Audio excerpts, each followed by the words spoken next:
எல்லாரும் எடை போடுவாங்க. வாழ்க்கையில் நமக்கு நல்லவங்க யார், கெட்டவங்க யார், எல்லாத்தையும் இவங்களுக்கு பொதுவாகவே சொல்லுவாங்க இல்லையா, இவங்க எதுக்கு வந்திருக்காங்க, என்ன விஷயத்துக்காக வந்திருக்காங்கன்றதை இவங்களால கெஸ் பண்ண முடியும். பார்க்குறதுக்கு வெளியில் ரொம்ப இதுவாக இருப்பாங்க. பட் உள்ளுக்குள்ளே பார்த்திங்கன்னா முழுக்க முழுக்க ஆன்மீகம் சம்மந்தப்பட்ட விஷயத்தில் அதீத ஈடுபாடு இருக்கக்கூடிய நபர்களாக இருப்பாங்க. குளமாக இருக்கட்டும், கிணறாக இருக்கட்டும், தூக்கி போட்டால் எப்படின்னா நீச்சல் அடித்து பொழைச்சிருவாங்க அப்படின்ற மாதிரி இவங்களை பொறுத்த வரைக்கும் எங்கே இருந்தாலும் சரி, அடிமட்டத்தில் இருந்தால் கூட இவங்களால ஒரு வாழ்க்கையை ஒரு அச்சீவ்மெண்ட்டாக வாழ்ந்து காட்டக்கூடிய தன்மை இவங்களுக்கு இயல்பாகவே இருக்கும். துலாம் ராசினியர்களுடைய குணாதிசயங்கள்லாம் எப்படி இருக்கும்?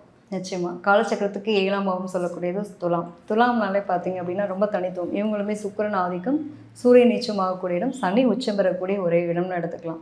ஸோ பொதுவாக இவங்களை பொறுத்த வரைக்கும் எப்படின்னாப்பா, அந்த தராசு எடை போடக்கூடிய ஒரு தன்மை, அதோட சிம்பிளே பார்த்தீங்கன்னா அப்படி தான் இருக்கும். எல்லாரும் எடை போடுவாங்க. வாழ்க்கையில் நமக்கு நல்லவங்க யார், கெட்டவங்க யார், எல்லாத்தையும் இவங்களுக்கு பொதுவாகவே சொல்லுவாங்க இல்லையா, இவங்க எதுக்கு வந்திருக்காங்க, என்ன விஷயத்துக்காக வந்திருக்காங்கன்றதை இவங்களால கெஸ் பண்ண முடியும். ஸோ இதெல்லாம் ரொம்ப யூனிக்கான விஷயம்னு சொல்லலாம்.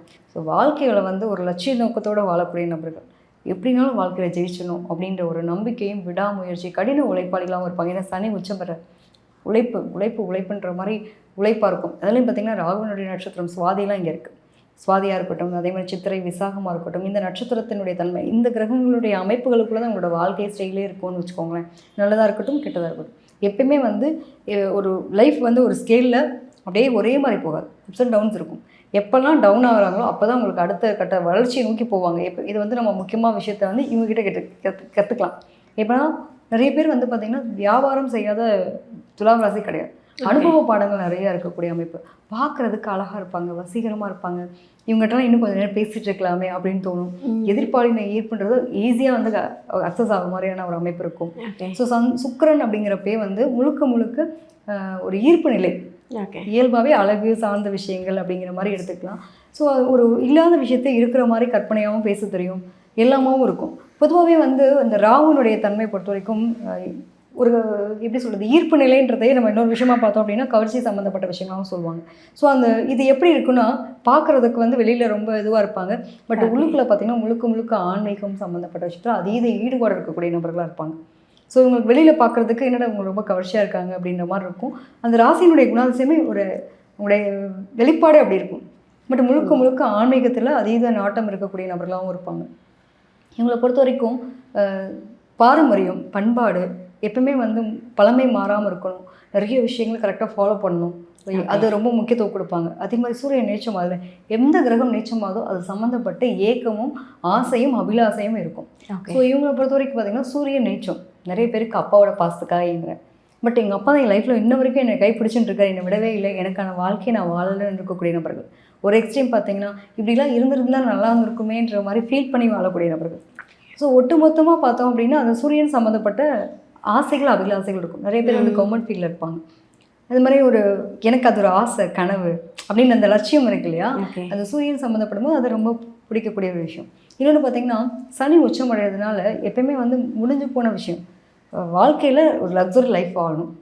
எல்லாருக்கும் கஷ்டம்தான்ப்பா, நமக்கு கஷ்டப்படாததாம்மா இல்லவே இல்லை. ஆனால் நான் லக்ஸுரியை நோக்கி என்னோடய வாழ்க்கை ரொம்ப பிரகாசமாக இருக்கணும்னு சொல்லுவாங்கள்ல, அந்த மாதிரி. இப்போ ஒன்றும் இல்லை, ஒரு பையனோ ஒரு பொண்ணோ இருக்கான்னு வச்சுப்போம், துலாமில் பிறந்தவங்க, ஒன்றுமே இல்லாத வீட்டு பொண்ணாக இருக்கும், ஒன்றுமே இல்லாத வீட்டு பையனாக இருப்பாங்க. ஆனால் பார்த்ததுக்கு பார்த்திங்கன்னா ரொம்ப பணக்கார வீட்டு பிள்ளை, பணக்கார வீட்டு பையன் மாதிரி இருப்பாங்க. அந்த தோற்றமே உங்களுக்கு ரொம்ப அழகாக காட்டக்கூடிய நிலை இருக்கும். அது அப்படி மட்டும் நின்றாதுங்க, கண்டிப்பாக லைஃப்பில் அந்த மாதிரியான ஒரு அச்சீவ்மெண்ட்டை அவங்க அடைஞ்சே தீருவாங்க. இப்போ பார்த்திங்கன்னா மனசுக்கு பிடிச்சது, அதாவது ஒரு வாழ்க்கை வாழ்கிறோம், நிம்மதியோடு வாழணும், சந்தோஷத்தோடு வாழணும், நம்மளும் ஹாப்பியாக இருக்கணும், நம்மளை சுற்றி இருக்கணும் ஹாப்பியாக வச்சுக்கணும், இந்த மனப்போக்கம் இவங்களுக்கு இருக்கும். இவங்க ரொம்ப லவ்வபுளாக இருப்பாங்க. நம்ம எப்படி ரிஷபத்துக்கு சொன்ன மாதிரி இவங்களுக்கெல்லாம் கட்டிக்கிறவங்க கொடுத்து வச்சவங்க, பையனாக இருந்தாலும் சரி பொண்ணாக இருந்தாலும் சரி. ஸோ ரொம்ப ரொமான்டிக், லவ்வபுளாக அவங்களோட பார்ட்னர் அவ்வளோ அழகாக பார்த்துப்பாங்க, கேர் பண்ணிப்பாங்க. ரொம்ப சின்ன விஷயத்துலலாம் சந்தோஷப்படுத்தி வைக்கிறதுக்கான சூழ்நிலையை உருவாக்கிப்பாங்க.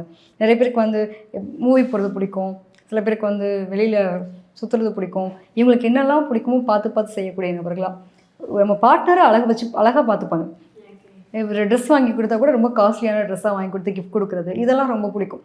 ஸோ தன்னை சுற்றி இருக்கவங்களும் ஹாப்பியாக வச்சுக்கிறதுக்கு, அதுவும் பிள்ளைங்க மேலாம் அலாதி பிரியம் இருக்கக்கூடிய நபர்களாக இருப்பாங்க. அந்த ஒரு பாசம் அப்படின்றது ரொம்ப நல்லா இருக்கக்கூடிய தன்மை இருக்கும். ஏன்னா இவங்களுடைய 7ஆம் இடம்ன்றப்ப பார்ட்னரை தான் ரொம்ப முக்கியமாக, காலச்சக்கரத்துக்கு 7ஆம் இடமே பார்ட்னர் தான். ஸோ அந்த பார்ட்னரை ரொம்ப பிடிக்கக்கூடிய ஒரு நிலை உண்டு. அதே மாதிரி நிறைய பேருக்கு என்னென்னா இந்த காரு, நகை வாங்குறது பிடிக்கும், நகை சேர்க்கறது பிடிக்கும், பணம் சேர்க்கறது பிடிக்கும். இதெல்லாம் இவங்களுக்கு ஒரு லைஃப்பில் ஒரு ஆசையாகவே இருக்கும். அதே மாதிரி இதில் என்ன ட்ரெண்டாக என்ன வருது, புதுசாக கார் வருதா, இருக்கிற காரில் அடுத்த கார் என்ன, அந்த மாடல் என்ன, அதில் என்னென்னலாம் இருக்குது, இப்படி பிரித்து மேய்வாங்க. ஸோ இந்த தன்மையெல்லாம் அவங்களுக்கு ரொம்ப பிடிச்ச ஒரு விஷயமா இருக்கும். நியாயம், நீதி, நேர்மை, உண்மை, பொறுமை எல்லாமே ஒரு சேர வச்ச நபர்கள்னு சொல்லலாம். ஸோ இப்போ அழகாகவும் இருப்பாங்க, அறிவாகவும் இருப்பாங்க, திறமையாகவும் இருப்பாங்க.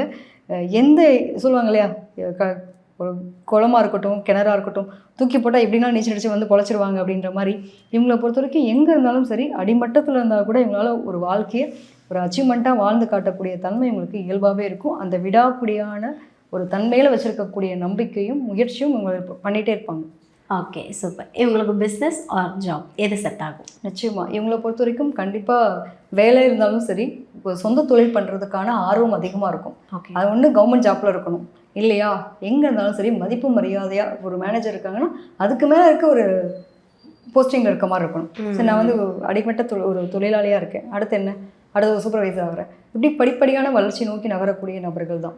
ஸோ இந்த மாதிரியான தன்மை இருக்கும். நிறைய பேர் பார்த்தீங்கன்னா வழக்கறிஞர்களாக இருப்பாங்க, லாயர்ஸு, ஜட்ஜ்மெண்ட் பண்ணக்கூடிய அந்த மாதிரி நிலைகள்.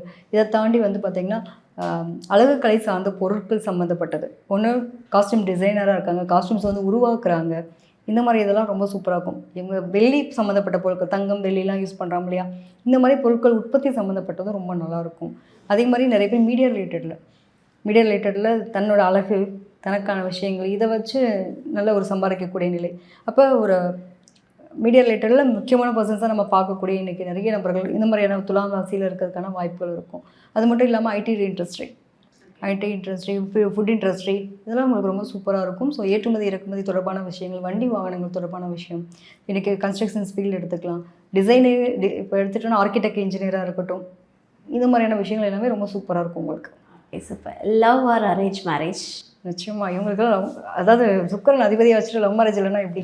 ஓகே, அதாவது லவ்வபிளோடு அவங்களோட பார்ட்னரையே பார்த்துப்பாங்கன்னு சொல்லுவோம். நிறைய பேருக்கு லவ் மேரேஜ் நடக்கிறதுக்கான வாய்ப்புகள் அதிகம். தவறான ஆளாக இருந்தாங்க அப்படின்னா அந்த லவ் பிரேக்கப் பண்ணுறதுக்கும் கொஞ்சம் கூட யோசிக்கவே மாட்டாங்க. ஓகே, ஸோ அந்த மாதிரி தன்மை இருக்கும். சூழ்நிலை காரணமாக சில பேருக்கு லவ் பிரேக்கப் ஆனால் கூட எப்பவுமே அந்த காதல் அப்படிங்கிறத ரொம்ப தனக்குள்ளே வச்சுட்டு வாழக்கூடிய நபர்களாக இருப்பாங்க சில பேர். அது மாதிரி லைஃப் பார்ட்னரை வந்து ரொம்ப லவ்வபுளாக பார்த்துக்கிட்டு அப்படியே எப்பயுமே லவ்வோட ஆஃப்டர் மேரேஜ் கூட லவ்வோட அந்த ஃபேமிலி அழகாக கொண்டு போகக்கூடிய நபர்களாகவும் இவங்க இருப்பாங்க. Okay, super. இவங்களுக்கான அதிர்ஷ்ட எண் எதுமா? நிச்சயமாக இவங்களுக்கு 5, 6 இந்த 2 நம்பருமே வந்து அதிர்ஷ்டத்தை தரக்கூடிய நம்பர். எந்த காரியம் செய்கிறதா இருந்தாலும் சரி இந்த நாளில் செஞ்சாங்க அப்படின்னா இன்னும் பெட்டராகும். 5, 6 நம்பருக்குரிய நாளில். அப்படி இல்லைன்ற பட்சத்தில் நம்ம பிரபஞ்சத்தில் பேசுகிற மாதிரி இந்த நம்பர்ஸை வந்து ஒரு 15 முறையோ 21 முறையோ எழுதிட்டு அன்றைக்கி நாள் அவங்க ப்ரேயரில் வச்சுட்டு நான் போகிற காரியம் எனக்கு ஜெயமாகணுன்ற மாதிரி வேண்டிட்டு பண்ணாலுமே நிச்சயமாக சக்ஸஸ் கொடுக்கும். ஓகே, இவங்களுக்கான அதிர்ஷ்ட நிறம்? நிச்சயமாக இவங்களுக்கு வந்து ஒரு மாதிரி வெள்ளை கலர் ரொம்ப ரொம்ப நல்லாயிருக்கும். அதே மாதிரி வெளிர் நீல கலருமே வந்து ரொம்ப சக்ஸஸ் கொடுக்கக்கூடிய நிலை உண்டு. அதாவது ஒன்று நம்ம அன்றைக்கி போட்டிருக்க ட்ரெஸ்ஸில் இருக்கணும், அல்லது நம்ம போட்டிருக்கக்கூடிய ஜுவல்லரிஸ், இப்போ பசங்களாக இருக்காங்க அப்படின்னா ஒரு பெண்ணாவோ கர்ச்சீஃபாவோ இந்த மாதிரி விஷயங்கள் யூஸ் பண்ணிக்கும் போது இவங்களுக்கு வாழ்க்கையில் வளர்ச்சி அப்படிங்கிறது டெஃபினட்டாக கிடைக்கும். சூப்பர். அதிர்ஷ்ட ஸ்டோன்? நிச்சயமாக இவங்களுக்கும் கிட்டத்தட்ட சுக்கரன் ஆதிக்கம் வைரம் தான். வைரம் ரொம்ப சூப்பராக இருக்குங்க. அதே மாதிரி அதாவது ஒரு அங்கீகாரம் எல்லாத்தையும் விட ஒரு எல்லா நகைகளுக்கும் இல்லாத ஒரு தனித்துவம் எதுக்கு இருக்குங்க? டைமண்டுக்கு இருக்கும். அது மாதிரி தான் இவங்க எல்லாரும் மாதிரி இல்லாமல் ஒரு வாழ்க்கையை வாழணும்னு நினைக்கிறவங்களுக்கு அந்த பிளேஸ்மெண்ட்ஸ் உருவாகணும் அப்படின்றப்போ இவங்க டைமண்ட் மேட் பண்ணிக்கிறது ரொம்ப சூப்பராக இருக்கும். இவங்களுக்கான அதிர்ஷ்ட கடவுள் யாருமா? நிச்சயமாக அதாவது இவங்களுக்கான ரொம்ப முக்கியமான ஒரு அதிர்ஷ்ட கடவுள் யாருன்னு பார்த்தீங்கன்னா மகாலட்சுமி. மகாலட்சுமி தாயார் வழிபடுறது ரொம்ப சிறப்பு. ஏன்னா சுக்கரனுடைய ஆதிக்கம். அதே மாதிரி லட்சுமி நரசிம்மர் வழிபாடுமே இவங்களுக்கு வாழ்க்கையில் வளர்ச்சியும் முன்னேற்றத்தையும் கொடுத்துட்டே இருக்கும். இவங்க நினைக்கிற பிளேஸ்மெண்ட்ஸ் போகணும் அப்படின்றப்போ இந்த வழிபாடு ரொம்ப சிறப்பு. ஸோ அதே மாதிரி வெள்ளி செவ்வாய்க்கிழமையில் பர்டிகுலராக பார்க்கும்போது வெள்ளிக்கிழமையில் எடுத்து வழிபாடு பண்ணுறது மிகுந்த மாற்றத்தையும் முன்னேற்றத்தையும் கொடுக்கக்கூடிய நிலை இருக்கும். ஓகே, சுபமா.